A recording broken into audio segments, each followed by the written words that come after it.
Notre reportage ce dimanche consacré à la préparation du sommet de Copenhague. Aujourd'hui, justement, nous allons au Danemark, qui fait parfois figure de bon élève, notamment sur la production d'électricité avec ses éoliennes. Mais, car il y a un mais, le pays rejette énormément de CO2, en cause une montagne de charbon. Frédéric Monteil, Frédéric Faure.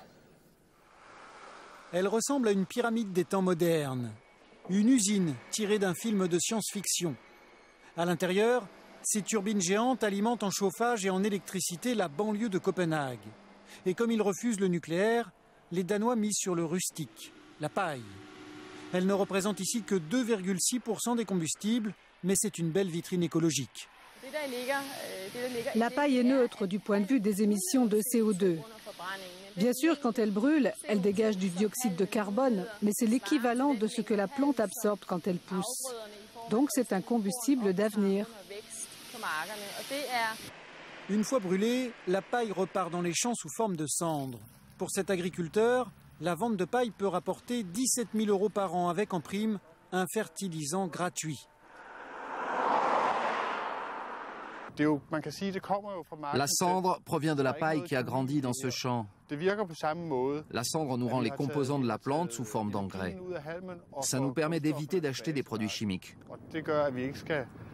Mais pour chauffer 180 000 habitations et fournir de l'électricité à 800 000 familles, la paille ne suffit pas. Alors, voici le côté sombre d'Aveør. Une montagne de charbon importé de Russie, d'Indonésie ou d'Afrique du Sud pour alimenter la centrale. Malgré ses efforts, l'usine rejette 2 millions de tonnes de CO2 par an. Colère des écologistes. Le Danemark n'est pas vert en ce qui concerne son électricité. Elle provient à 50% du charbon. Nous en brûlons plus de 8 millions de tonnes par an dans le pays. C'est comme si chaque Danois en utilisait 4 kilos par jour. Le Danemark apparaît souvent comme un modèle écologique. Aucune centrale nucléaire, des milliers d'éoliennes, mais en réalité, les 3/4 de l'électricité et du chauffage sont produits avec des énergies fossiles comme le charbon.